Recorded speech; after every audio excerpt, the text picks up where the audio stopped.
Hi, this is the first lesson for Unit 2 in trigonometry.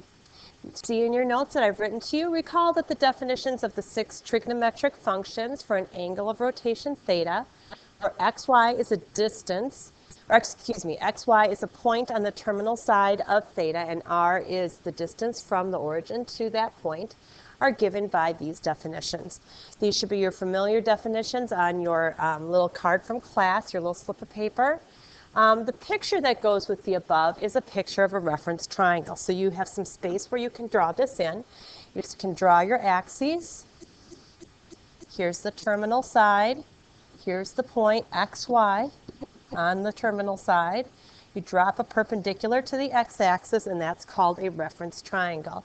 So in this picture, the horizontal distance here is x, the vertical distance here is y, and this distance is what we call r. The angle of rotation is right in here, that's called theta. And because the angles in a triangle add up to 180 degrees, and we already have 90 degrees accounted for right here in the right angle, we know that this other angle must be 90 minus theta. That's going to come up in a little bit in our lecture, okay? So the two angles that are marked red and green in my picture are complementary. They add up to 90 degrees.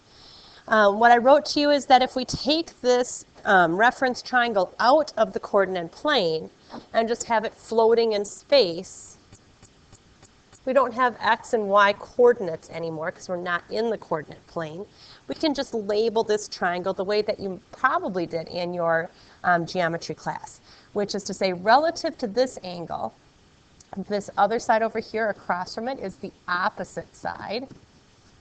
This side kind of attached to it is what's called the adjacent side. And this side across from the right angle is what we call the hypotenuse. All right? And you probably did that in your geometry class. So this maybe is actually more familiar to you in some sense, or has been for a longer period of time.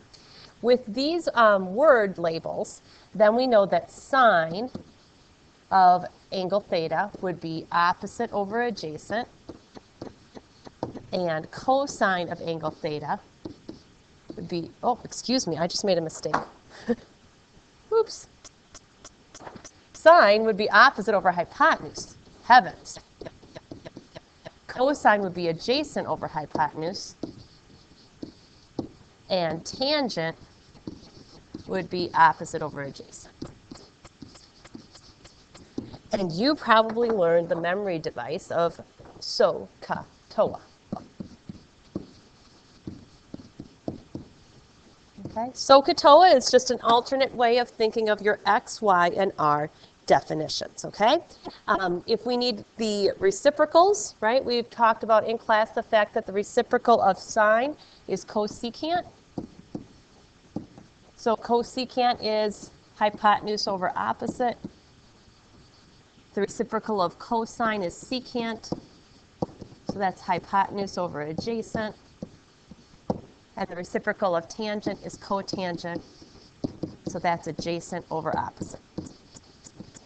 These rules here are exactly the same as what you had up here, okay, with x, y, and r. Exactly the same. It's just that we've used word labels instead of letter labels, and that's nothing really to be excited about. Okay, cofunctions. This term always causes problems, the times that I've taught this class in the past. There are pairs of functions that are reciprocals. There are pairs, different pairs, that are called cofunctions, okay? So the CO here comes from the word complementary.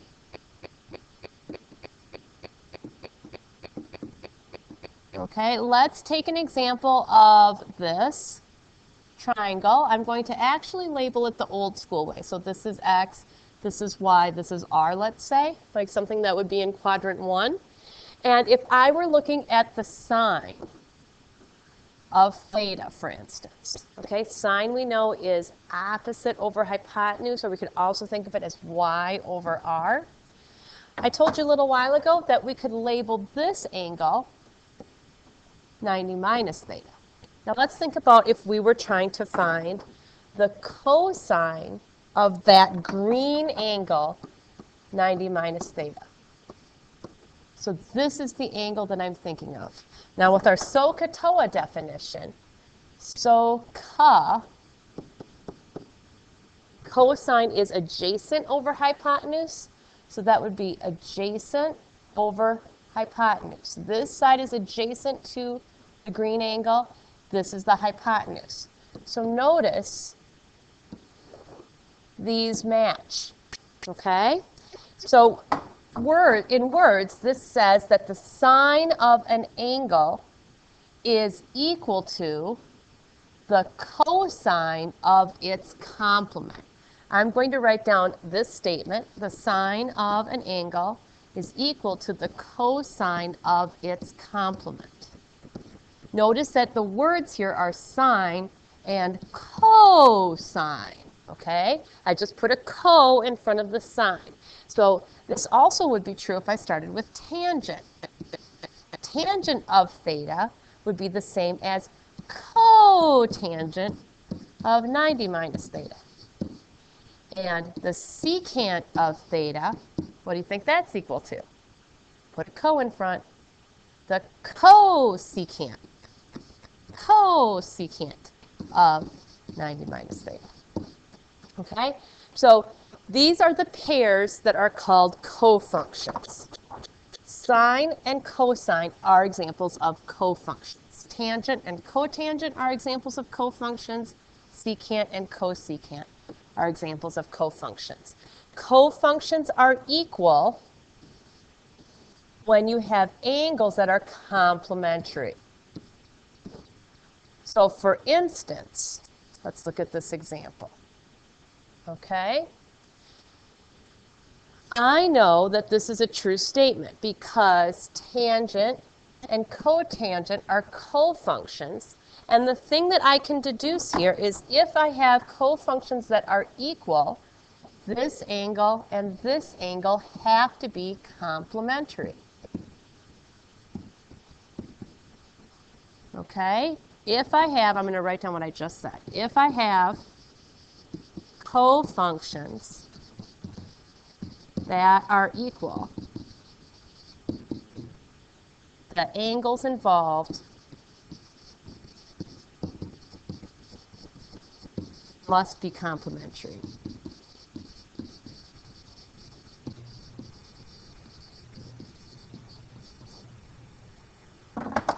So complementary means that angles add up to 90. So I've got 2 theta minus 18 plus theta plus 18. These are the two angles from up here. These two angles, this angle and this angle, have to be complementary, which means they add up to 90. Okay, now remember here, theta is just like an x, okay? So I'm going to combine like terms. 2 theta plus a theta would make 3 thetas. Minus 18 plus 18 cancels out. So I have 3 times theta equals 90. I divide both sides by 3. And theta is equal to 30. So what was the question? Let's see if we've answered it. It says find a value of theta that satisfies the equation. We have done that. Okay. On the next page, we're going to talk about special triangles. And this is something that I hope you remember a little bit from geometry. The picture that I have there is an equilateral triangle. What I know about equilateral triangles is that their sides are all equal and their angles are all 60 degrees. I'm going to draw a line going right down the middle of this triangle so that that 60-degree angle up top is going to be split into 2 30s. It gets cut exactly in half. Then I'm going to recognize that this line that I drew is a perpendicular line to the bottom. And I'm going to focus just on this half, okay, just the part that I'm coloring in right now. If I said that the original triangle was 2 units on every side, how long would this part be? That part would be 1, right? Because it would be cut in half, right? There'd be 1 over here from this dot to this dot, and then 1 unit from this dot to this dot, for a total of 2. All right? Now, if we look at our triangle, we've got a side that is 2, a side that is 1. I'm going to make those both the same color so they kind of pop out at you a little bit. And we could use Pythagorean theorem to figure out the length of the dotted blue line. It turns out that that's square root of 3. Okay, I just got that from the Pythagorean theorem. Now, if you focus just on that triangle that we have there, okay, I'm going to draw it over here so it's separate in case that helps you. Okay, this is the triangle I'm talking about. There's a 60-degree angle here, a 30-degree angle here, a right angle here, and radical 3. I want to talk about this triangle. Okay? Now, relative to that triangle, use your TOA knowledge. Sine is opposite over hypotenuse, and I'm looking at the 30-degree angle. So opposite the 30-degree angle would be 1. The hypotenuse is 2, so this is going to be 1 over 2.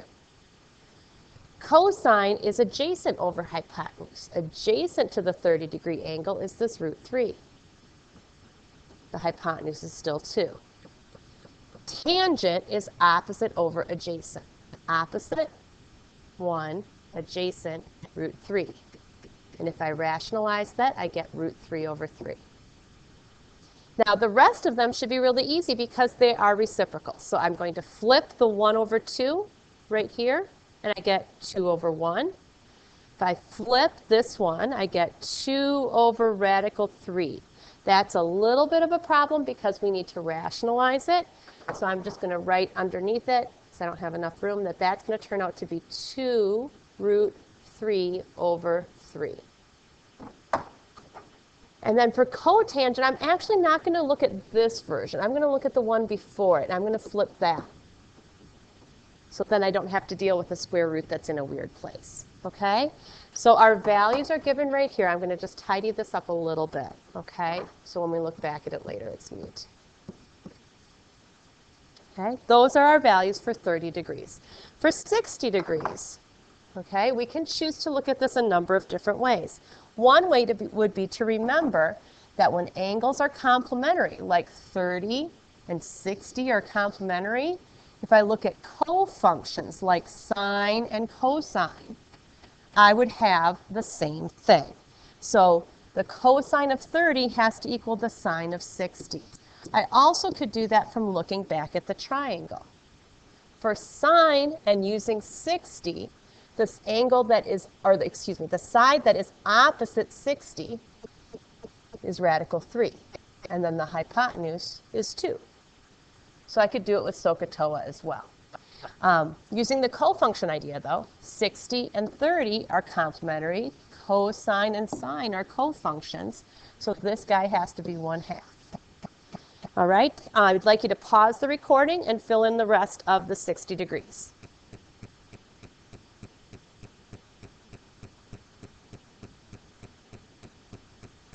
Okay, check your values, make sure that you match, okay? We're now going to go on to the special right triangle 45, 45, 90, which you find below because this is a square. A square has 4 right angles. We are going to cut our square on the diagonal so that the right angles where I'm putting dots right now, these right angles were cut exactly in half, and half of 90 would be 45. Okay, so I'm going to focus on this part that I'm coloring in, that triangle. A square has all equal sides. So if I said that this side was 1 and this side was 1, I could do the Pythagorean theorem to figure out that third side. And it turns out to be square root of 2. Now we can use our SOH knowledge. Sine of 45. Look at this 45-degree angle. Opposite over hypotenuse. Cosine, adjacent over hypotenuse. Tangent, opposite over adjacent. Okay, now some of those need a little cleaning up. We'll go back and do that in a second. But first, let's do our reciprocals. Flip over the sine value to get cosecant. Same for cosine and secant. Same for cotangent. Okay, now we'll go back and take care of the square roots. So when I rationalize this one, I get root 2 over 2. When I rationalize this one, I still get root 2 over 2. 1 divided by 1 is 1. Okay?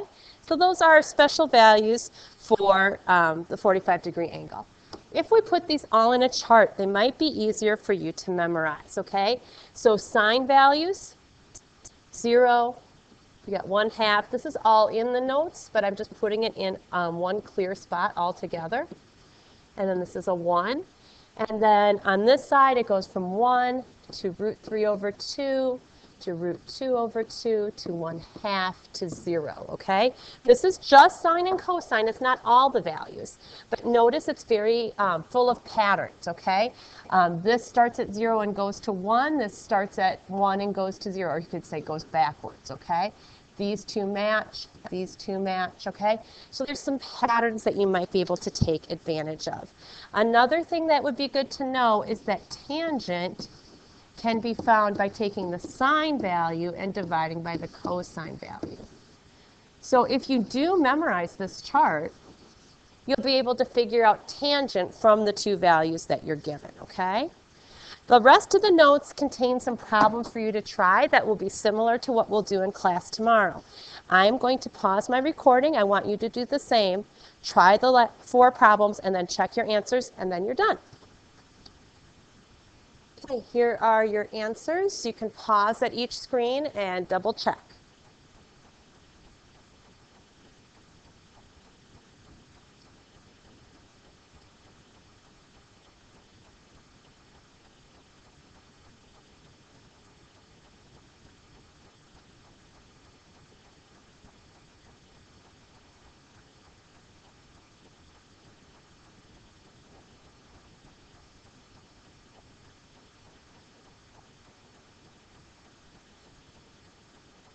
Okay, thank you. If you needed to go back to any of those, of course, use rewind, use pause if you need to look at a screen for a few minutes. Make sure your notes are done, and I will see you in class.